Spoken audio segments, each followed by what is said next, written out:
हर साल नए छात्र हॉस्टल नंबर 13 में आते हैं, लेकिन कुछ तो है उस कमरे में जो हर रात जिंदा नहीं रहने देता।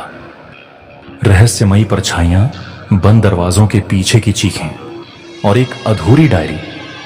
क्या तुम हिम्मत करोगे इस सच को जानने की? साल 2018 था। इंजीनियरिंग कॉलेज का हॉस्टल नंबर 13, जो शहर से थोड़ा बाहर स्थित था, बदनाम था, पर किसी ने खुलकर कभी कुछ नहीं कहा। नीरज, समीर, अर्जुन और विवेक, 4 दोस्त इस हॉस्टल में नए आए थे। शुरू में सब कुछ सामान्य लगा, लेकिन तीसरी रात से चीजें बदलने लगी। उस रात नीरज की नींद अचानक टूट गई। उसने देखा कि खिड़की के पास एक काली छाया खड़ी है। वो डर से कांप उठा, लेकिन पलकों को झपकते ही वो छाया गायब हो गई। उसने बाकी दोस्तों को जगाया, पर सबने मजाक समझकर बात टाल दी। अगले दिन अर्जुन की तबीयत अचानक बिगड़ गई। उसने बताया कि रात भर किसी ने उसका गला दबाने की कोशिश की। उसकी गर्दन पर सच में निशान थे। अब बाकी लड़कों के चेहरों पर भी डर था। उन्होंने वार्डन से बात की, लेकिन वार्डन बस इतना बोला, कुछ बातें नजरअंदाज कर देना ही बेहतर होता है। अब दोस्तों ने खुद ही जांच शुरू की। उन्होंने हॉस्टल के पुराने रजिस्टर देखे तो एक चौंकाने वाला नाम मिला, रघु शर्मा।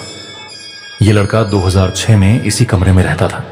अचानक उसकी मौत हो गई थी और उसकी लाश उसी कमरे में मिली थी। एक रात उन्होंने कमरे में एक रेक के पीछे पुरानी डायरी छुपी पाई। यह रघु की डायरी थी। उसमें लिखा था, मेरे कमरे में कोई है। रात को वो मुझे देखता है, मेरे कान में फुसफुसाता है। मैंने वार्डन को बताया, लेकिन वो चुप रहे। मुझे लगता है ये हॉस्टल ही कुछ छुपा रहा है। मैं अब बच नहीं पाऊंगा। अगर मेरी मौत हो जाए तो मेरी डायरी पढ़ना। सच जानोगे? इसके बाद के पन्ने खून से सने हुए थे। अब डर सिर पर सवार हो गया था, लेकिन विवेक ने एक प्लान बनाया। वो अगली रात सीसीटीवी कैमरा कमरे में लगाएंगे। रात आई, कैमरा ऑन था और सबने नींद की झूठी एक्टिंग की। करीब 2:53 AM पर कैमरे ने जो रिकॉर्ड किया वो रोंगटे खड़े कर देने वाला था। एक धुंधली आकृति दीवार से निकली और अर्जुन के पास जाकर खड़ी हो गई। उसने हाथ बढ़ाया और अर्जुन की गर्दन की ओर इशारा किया। अर्जुन का शरीर अकड़ने लगा। उसी समय कैमरा बंद हो गया।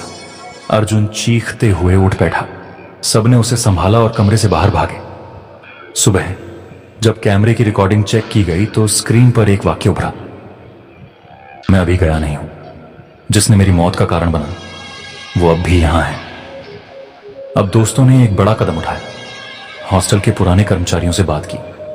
एक रिटायर्ड चपरासी, रामलाल, ने डरते डरते सच बताया। रघु बहुत होशियार लड़का था। उसने कुछ सीनियर्स को ड्रग्स लेते देख लिया था और प्रिंसिपल को बताने वाला था, लेकिन उन सीनियर्स ने उसे मार दिया। उसकी मौत को आत्महत्या बना दिया गया। हॉस्टल प्रशासन ने सब दबा दिया। अब सब कुछ साफ था। रघु की आत्मा इंसाफ मांग रही। लड़कों ने हिम्मत करके कॉलेज के चेयरमैन तक सारा वीडियो और सबूत पहुंचाया। जांच बैठी और 3 रिटायर्ड सीनियर्स को पुलिस ने पकड़ा। हॉस्टल को 2 महीने के लिए बंद कर दिया गया। जाने से पहले नीरज ने रघु की डायरी को उसकी तस्वीर के पास रखा और कहा, अब तुझे इंसाफ मिल गया भाई। उस रात कमरे में एक हल्की सी ठंडी हवा चली और दीवार पर लिखा दिखा, धन्यवाद।